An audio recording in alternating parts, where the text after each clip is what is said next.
L'invité politique sur Radio Classique et Public Sénat. Bonjour, bienvenue sur Radio Classique et Public Sénat avec Michael Zamès. Bonjour Anna. Nous recevons ce matin Harlem Désir. Bonjour. Bonjour, premier secrétaire du Parti Socialiste.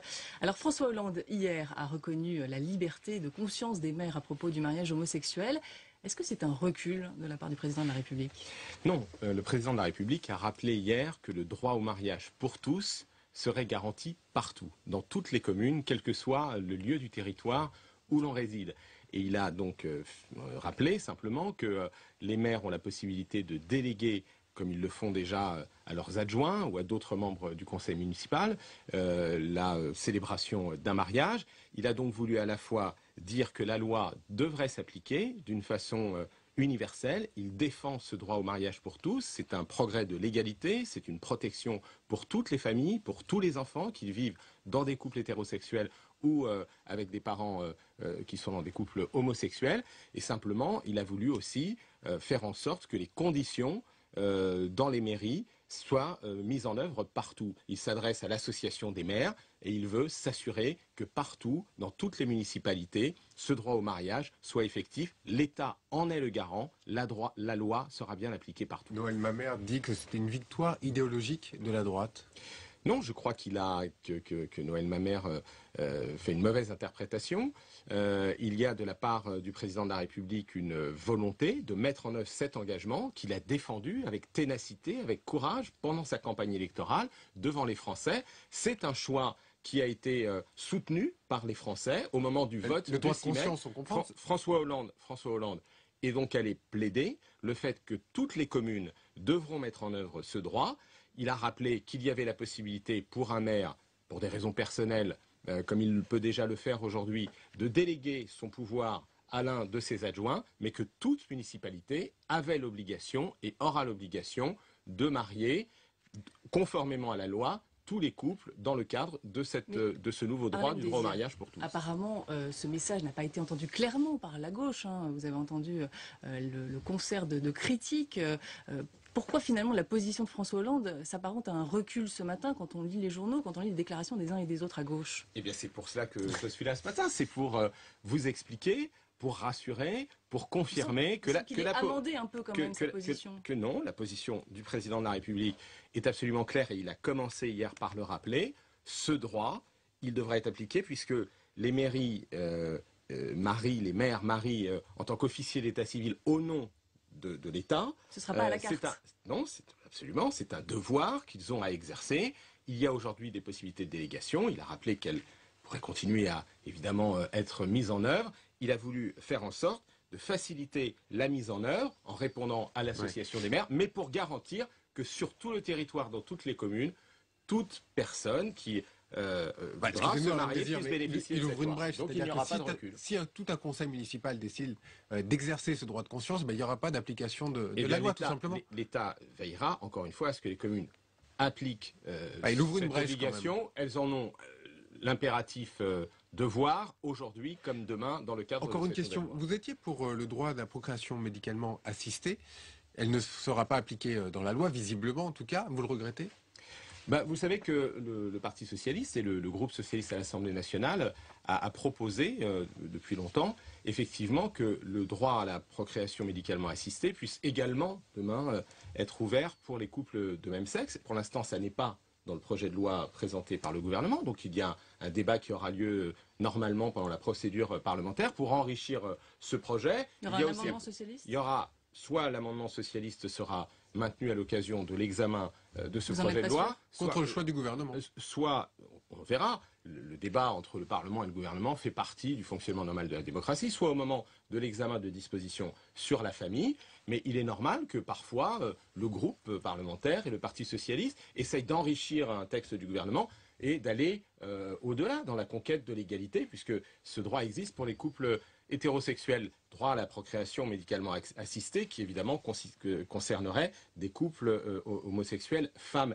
Mais ce que je veux vous dire, c'est que l'essentiel, c'est bien cet engagement du droit au mariage et à l'adoption pour tous.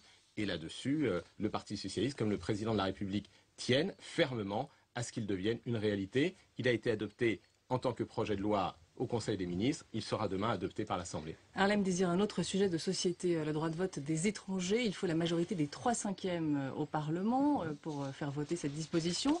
Ça paraît une mission impossible. Il manque 51 voix aujourd'hui à la gauche pour obtenir cet objectif. Il faut, pour faire passer cette réforme, une modification de la Constitution et donc une majorité qualifiée des 3/5 à l'Assemblée nationale. Cette majorité, nous ne l'avons pas, même si la gauche est très majoritaire, pas à l'Assemblée nationale, pardon, au Congrès qui réunit le Sénat et l'Assemblée nationale.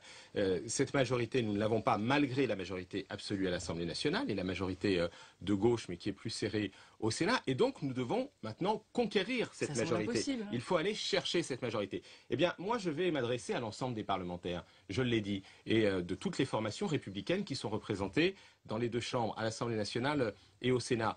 Pourquoi? Parce que sur tous les bancs, dans toutes les familles politiques républicaines, il y a eu des personnalités pour dire qu'elles étaient à un moment favorables à ce droit de vote. Ça a été le cas du président Sarkozy dans un livre il y a quelques années, de l'ancien président. Ça a été le cas de Jean-Louis Borloo. Ça a été le cas de beaucoup d'humanistes, beaucoup de centristes, beaucoup de républicains de bonne volonté. Et donc je vais leur dire, écoutez, pour ce progrès de l'égalité, de la fraternité, de la démocratie locale, allons au-delà du clivage partisan. Tous les arguments qui sont avancés, eh bien, je suis prêt à en débattre, je suis prêt à y répondre. L'argument du communautarisme, non, quand on donne dans la République un droit de citoyenneté, eh bien, on ne part pas du principe que celui qui va le recevoir va se comporter d'une façon communautaire. Sinon, cet argument pourrait même être opposé vis-à-vis de citoyens. L'argument de la réciprocité, c'est vrai qu'avec les résidents qui viennent d'autres pays de l'Union européenne, il y a la réciprocité. Mais nous ne traitons pas tous les résidents étrangers dans notre pays en fonction d'une réciprocité. Beaucoup viennent de pays qui ne sont pas démocratiques. Et puis, il y a surtout le vivre ensemble. Il y a la confiance dans la fraternité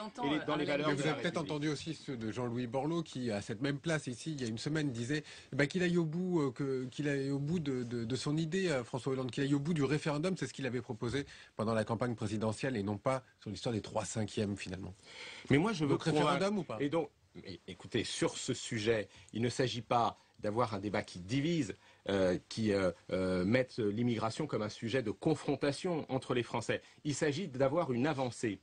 Et cette avancée, je pense que c'est par la majorité qualifiée nécessaire au Congrès il faut donc que nous soyons capables de convaincre, de rassembler. Et moi, je n'aurai de cesse que de convaincre ceux qui, hier d'ailleurs, souvent ont dit qu'ils en étaient d'accord, mais peut-être aujourd'hui, sous la pression des ailes les plus extrémistes de la droite, sont tétanisés. Je veux leur dire, une avancée de l'égalité dans la République, c'est quelque chose que nous devons être capables de faire aujourd'hui. Alors, Harlem Désir, justement, c'est une mission qui paraît d'autant plus compliquée qu'aujourd'hui, l'UMP a un nouveau président, Jean-François Copé, qui incarne une droite décomplexée. Est-ce que c'est une ligne politique aujourd'hui qui vous fait peur? D'abord, je crois que cette UMP, elle incarne surtout une droite divisée, profondément fracturée, et aujourd'hui coupée en deux et coupée des Français. Coupés de leur réalité, coupés de leurs préoccupations, totalement centrés sur ces batailles internes. Et je le regrette parce que je crois que la démocratie, pour bien fonctionner, a besoin du dialogue entre une majorité et une opposition républicaine qui soit constructive et qui ne soit pas dans la surenchère, dans la dérive, dangereuse d'ailleurs sur le plan idéologique, dans une sorte de course-poursuite derrière l'extrême droite. Vous craignez une radicalisation de l'UMP? Je crois qu'il y a aujourd'hui une UMP extrémisée, sous la coupe de M. Copé, et que finalement cette ligne qui a été déjà celle de Nicolas Sarkozy, qui a divisé les Français, a aujourd'hui divisé l'UMP, et est une ligne qui ne permet pas le dialogue républicain constructif dont notre pays a besoin. D'autant que les enjeux de la situation, et ce à quoi le gouvernement se consacre et à quoi nous nous consacrons, c'est à apporter une réponse à une situation de crise, en particulier de surendettement, dont la droite a quand même la plus grande responsabilité. Et donc aujourd'hui, je crois que la droite n'a pas tiré les leçons de son échec, de l'attente de la part des Français d'un dialogue qui rassemble dans le pays sur les réponses à apporter à la compétitivité, au redressement des finances publiques, à la préparation de l'avenir, à la cohésion sociale. Elle agite des peurs, elle agite des thèmes caricaturaux. Et ça favorise le Front National ? J'espère que Jean-François Copé, maintenant qu'il a été proclamé à la tête de l'UMP, dans des conditions contestées que l'on sait, passera à une forme de dialogue, en particulier à l'Assemblée nationale, qui relèvera moins de la vocifération et plus de la proposition. Ça favorise le Front National, selon vous ? Je crois que tout ce qui nuit à la qualité du débat démocratique, tout ce qui pousse à la caricature, à l'excès, à la surenchère, à la désignation artificielle de boucs émissaires, n'est pas favorable à la qualité du débat républicain. Et donc moi, j'appelle encore une fois la droite a plutôt tiré les leçons des conditions qui ont amené à son échec, peut-être précisément parce qu'elle a trop voulu fracturer, diviser les Français, et elle a continué à se fracturer et à se diviser elle-même, et que les Français ont besoin d'apaisement, de réponses concrètes. C'est ce que fait le gouvernement quand il propose le pacte de compétitivité, le redressement de notre industrie, la priorité à l'emploi, les emplois d'avenir, les contrats de génération, une négociation avec les partenaires sociaux sur la sécurisation du travail, parce que nous sommes dans une économie mobile, mais que nous voulons protéger les droits des travailleurs dans cette économie. C'est sur ces sujets que nous devons avoir un dialogue constructif entre la majorité et l'opposition. Question également sur l'économie, sur la perte du triple A. On a entendu le gouvernement qui a remis tout de suite, en fait, la faute sur le gouvernement précédent, mais vous en avez parlé également. S'il n'y a pas d'accord sur la loi en ce moment qui est en train de se négocier sur le marché du travail, ça ne sera pas la faute de l'ancien gouvernement, mais de votre gouvernement. D'abord, cette dégradation, elle est la suite d'une mise sous surveillance négative qui avait été annoncée par cette agence en janvier 2012. Et l'analyse qui a été présentée par cette agence, qui rejoint d'ailleurs en grande partie le rapport Gallois, mais aussi la situation des finances publiques dont nous avons hérité lorsque nous sommes arrivés, confirme que la situation de la France, telle qu'elle résulte des 10 dernières années de gestion dans notre pays, est une situation à laquelle il faut apporter des réponses fortes. On entend bien, mais Moody's dit aussi une deuxième chose, c'est que le plan compétitivité n'est pas suffisant, Alain Désir. C'est pas ce que dit Moody's. Moody's dit qu'il faut... Oui, Moody's dit qu'il faut, les efforts ne sont pas suffisants. Qu'il faut une réponse en termes de compétitivité, mais qu'il faut aussi, c'est vrai, traiter d'autres sujets comme le bon fonctionnement du marché du travail et surtout la crise de la zone euro. C'est d'ailleurs en fait l'élément essentiel qui est pointé par l'agence et c'est pourquoi François Hollande, vous l'avez vu, dès son arrivée, s'est battu pour qu'il y ait à la fois la stabilisation de la crise de la zone euro avec l'union bancaire contre les risques d'effondrement du système bancaire dans les pays du Sud et qu'il y ait un pacte de relance, qu'il y ait une taxe sur les transactions financières, qu'il y ait un contrôle des marchés financiers. Et c'est cela qui préoccupe l'agence et c'est pourquoi nous déployons tous nos efforts pour qu'il y ait une politique de croissance en Europe. Je l'ai dit, cette négociation, moi je fais confiance aux partenaires sociaux. Je pense qu'elle va déboucher parce qu'il y a une volonté très très forte du côté des syndicats d'obtenir, c'est une des contreparties d'ailleurs qu'il faut obtenir à l'aide à la compétitivité qui va être accordée aux entreprises, il faut obtenir des droits et une protection pour les salariés, des droits à la formation. Le rapport Gallois insiste sur le fait que comparé à des pays comme l'Allemagne ou des pays d'Europe du Nord qui ont réussi à redresser leur industrie, nous devons beaucoup plus investir dans la formation tout au long de la carrière professionnelle, l'élévation des niveaux de qualification, la formation des jeunes aussi en matière professionnelle. Et donc dans tous ces domaines, la négociation, je crois, doit déboucher dans les semaines qui viennent.